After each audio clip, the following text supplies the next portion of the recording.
Assalamualaikum warahmatullahi wabarakatuh. Perkenalkan, saya Mutmainah Kolbi. Saya Dimas Rahmat Oktavian. Sini kita membuat video untuk menjelaskan tentang proposal kita yang berjudul Prototype Implementasi VR dalam Sektor Pertanian. Di sini kita masuknya di bidang Karset Cipta. Kita berkolaborasi bersama Fakultas Pertanian. Saya akan menjelaskan sedikit latar belakangnya. Potensi penerapan virtual reality di bidang pertanian cukup besar. Dalam virtual reality juga dapat dimasukkan sistem pembelajaran karena tidak nyata. Maka simulasi dapat dilakukan terus-menerus, seperti halnya ketika kita main game. Hanya saja sistem ini jauh lebih cerdas karena dapat membantu kita mengenali objek virtual dan berinteraksi langsung dengan sistem. Virtual reality dibuat untuk mengenali sentuhan, gerakan, tekanan, bahasa, dan lain-lain. Virtual reality dijadikan media penyuluhan petani sebagai alternatif sekaligus terobosan baru untuk mengkolaborasikan metode penyuluhan dengan teknologi informasi dan komunikasi. Beberapa penelitian telah dilaksanakan di luar negeri seperti Swedia, Cina, dan Nigeria memanfaatkan virtual reality dengan metode pembelajaran dan simulasi cara penanaman, berternak, dan memperkenalkan potensi suatu daerah pada wisatawan.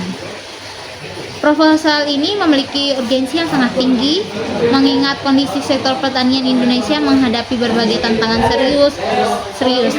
Sektor pertanian Indonesia yang tidak mampu mencapai hampir setengah perekonomian nasional saat ini menghadapi krisis multidimensi yang memerlukan solusi inovatif dan segera. Dengan berbagai latar belakang di atas, maka diharapkan penggunaan VR dalam penyuluhan pertanian dapat memberikan peningkatan dan jumlah produksi panen di Indonesia. Rumusan masalahnya sendiri, bagaimana kita mengembangkan dan mengimplementasi prototipe VR sebagai media penyuluhan yang efektif dan efisien untuk meningkatkan keterampilan petani dan penyuluhan petani. Tujuannya yaitu untuk minimalisir resiko kegagalan, cedera fisik, dan menghemat waktu hingga dapat memperoleh keterampilan yang diperlukan tanpa ada resiko. Manfaat dari proposal ini yaitu memberi pengalaman belajar yang aman, meningkatkan efisien waktu, mempermudah akses pelatihan bagi petani di daerah terpencil, mendukung pengembangan SDM petani, dan yang terakhir menjadi model inovasi pelatihan pertanian.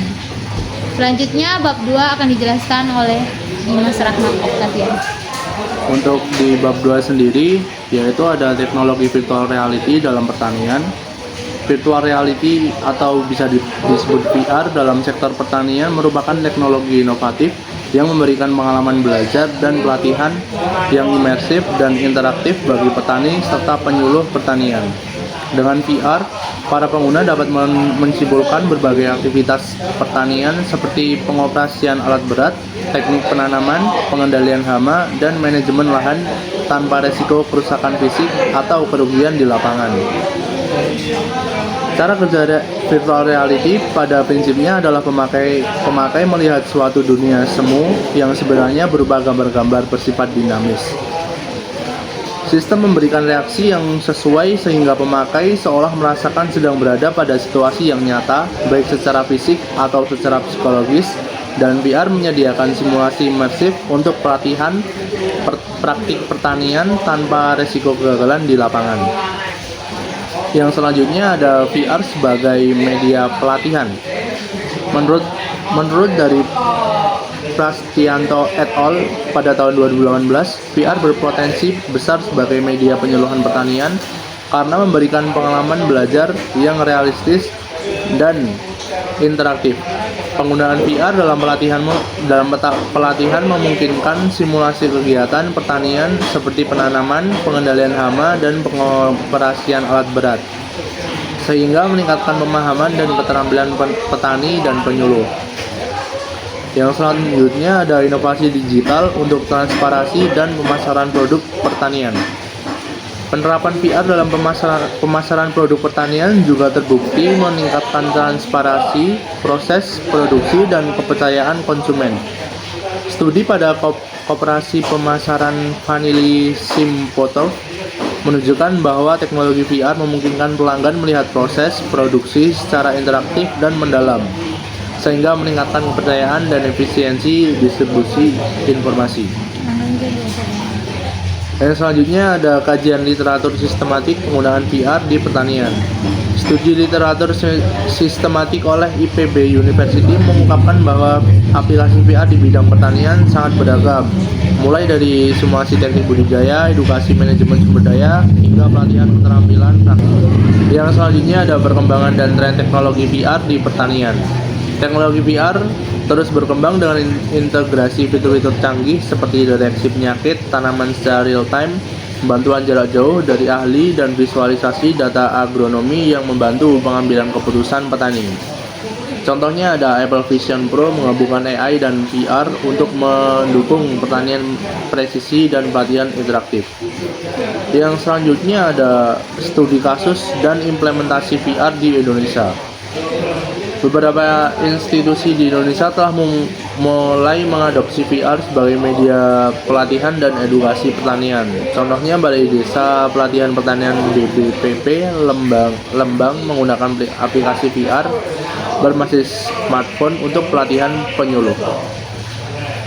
Manfaat dan tantangan implementasi VR di sektor pertanian adalah pengalaman belajar yang aman dan realistis tanpa risiko kerusakan fisik, efisiensi waktu dan biaya pelatihan, akses pelatihan yang lebih luas, terutama bagi petani di daerah terpencil, umpan balik real time yang mempercepat proses pembelajaran. Oke, selanjutnya itu bab 3, yaitu ada metode pelaksanaan. Yaitu ada 1, 2, 3, 4, 5 tahap. Yang pertama itu desain konten, yaitu menyusun modul pelatihan yang mencangkup simulasi penanaman, penyiraman, pemupukan, pengendalian hama, dan simulasi langkah demi langkah penggunaan VR. Ketika sudah mengikuti langkah demi langkah, maka VR akan menunjukkan pertumbuhan tanaman hingga siap panen. Yang kedua yaitu teknologi. Di sini kita ada perangkat keras atau hardware, yaitu ada VR dan VR handset. Karena kan pelatihan di sektor pertanian membutuhkan praktek kerja lapangan, maka VR berfungsi sebagai layar dan pemrosesan utama. Selanjutnya ada komputer sebagai perangkat keras juga, yaitu digunakan untuk pengembangan aplikasi VR dan menguji simulasi sebelum diunggah ke perangkat VR. Yang selanjutnya ada perangkat lunak software, yaitu pertama ada game engine atau Unity 3D. Unity 3D adalah platform utama untuk mengembangkan aplikasi VR pertanian. Unity 3D memungkinkan pembuatan lingkungan virtual 3D, simulasi interaktif, dan integrasi dengan VR. Unity terletak pada kemudahan integrasi objek 3D, animasi interaksi, serta dukungan ekspresi terhadap penglin dan SDK VR atau IR seperti Vuforia dan selanjutnya. Kemudian ada metode pengembangan, yaitu multimedia development life cycle, yaitu proses pengembangan aplikasi VR biasanya mengikuti metode MDLC yang meliputi tahapan analisis kebutuhan, desain, implementasi, pengujian, serta evaluasi penggunaan. Fitur utama aplikasi VR pertanian yaitu ada simulasi penanaman, yang dimana petani dapat belajar teknik penanaman, mengatur jarak tanam, dan integrasi. Yang kedua ada operasi mesin, simulasi penggunaan traktor, alat panen, dan mesin pertanian lainnya. Yang selanjutnya ada manajemen lahan, perencanaan layout lahan, pemantauan pertumbuhan tanaman secara virtual, serta yang terakhir ada penanganan hama, identifikasi dan penanganan hama atau penyakit tanaman dalam skenario virtual. Yang selanjutnya ada keunggulan teknologi VR untuk pelatihan pertanian, yaitu memberikan pengalaman belajar yang mendekati kondisi nyata tanpa ada risiko fisik, kemudian mengurangi kebutuhan alat fisik dan perjalanan ke lokasi pelatihan, dan sistem dapat memberikan umpan balik langsung atas tindakan peserta. Selanjutnya ada uji coba dan evaluasi. Di sini untuk menguji coba program Kartu Cipta ini kita membutuhkan penyuluhan petani untuk sosialisasi mengenai simulasi dan penjelasan tentang penggunaan virtual reality dan diberi modul yang telah disesuaikan dengan kebutuhan pelatihan seperti tanaman, penyiraman, pemupukan, dan pengendalian hama. Pada tahap awal prototipe diuji untuk memastikan seluruh fitur berjalan sesuai desain. Selanjutnya penguji pada fungsi tampilan objek 3D, interaksi pengguna, dan pencahayaan kamera untuk memastikan objek virtual muncul dengan jelas, serta pengecekan kualitas audio dan dapat dioperasikan oleh para petani. Selanjutnya petani mengisi kuesioner tentang VR untuk digunakan sebagai simulasi pelatihan dan membandingkan hasil pelatihan VR dengan metode konvensional, bertujuan memastikan kelayakan, efektivitas, dan perbaikan sebelum implementasi lebih luas. Terakhir ada penyempurnaan dan implementasi luar setelah melakukan evaluasi, melakukan revisi prototipe, dan selanjutnya melakukan sosialisasi dan pelatihan ke berbagai daerah bagi fasilitator. Dan yang terakhir melakukan penyebaran aplikasi VR secara bertahap dari daerah ke daerah sampai pada pusat pelatihan pertanian. Dan selanjutnya ada bab keempat, yaitu tentang jadwal kegiatan dan anggaran. Kita akan menampilkan jadwal kegiatan. Pada PKMKC ini membutuhkan waktu dan pembuatan alat yang dijadwalkan seperti ditunjukkan pada tabel 4,1, yaitu pada bulan 1 ada desain dan pengembangan, kemudian di bulan kedua ada uji coba prototipe, kemudian di bulan ketiga ada evaluasi dan revisi, dan bulan keempat ada pelatihan fasilitator. Dan selanjutnya kita akan menampilkan anggaran biaya. Pada PKMKC ini membutuhkan anggaran biaya pembuatan alat yang dijadwalkan seperti ditunjukkan pada tabel 4,2.